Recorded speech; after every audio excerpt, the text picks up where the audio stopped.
The big, beautiful bill, which was already signed into law in July, is still dividing some communities. The White House calls it a win for working families. Here in Washington state, nonprofits and community members across the region say it threatens health and food benefits for thousands. Fox 13's Alejandra Guzman is hearing from people already feeling the impacts and Republicans who say the bill is being misrepresented. President Trump signed H.R. 1, commonly known as a big, beautiful bill, over the summer. He called it a once-in-a-generation legislation, permanently cutting taxes on tips, overtime, and Social Security while cutting $1.5 trillion in federal spending. Trump's Congress is giving away $1.1 trillion to the rich in tax cuts, and they're paying for them by cutting health care and other crucial services in states across the country. Those who oppose the bill say Washington could lose billions in Medicaid funding and warn thousands could be dropped from programs like SNAP and WIC.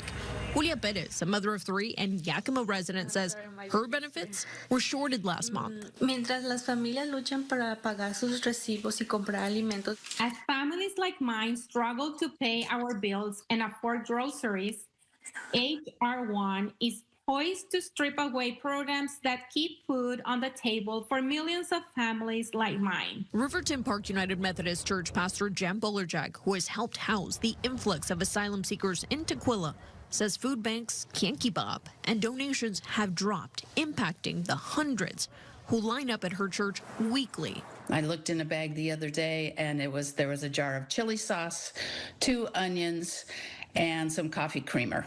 Now tell me how you make a meal of that. On the other hand, Republican Representative Travis Couture says Washington has safety nets to offset gaps like FAP, a state-managed food assistance program. I don't think that the one big beautiful bill is intended to harm anybody, but our country faces an extreme $37 trillion debt with increasing deficits every single year. So at some point, fiscally, something has to be done. Representative Couture says the bill gives states the flexibility to soften the impact, which he believes is being misrepresented.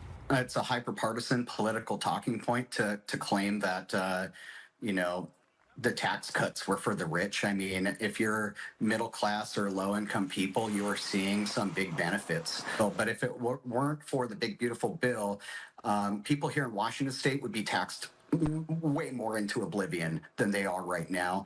We need more tax relief in our state because it's getting hard here with the cost of living. Couture says the focus should be on fixing the state's budget, not blaming federal policy.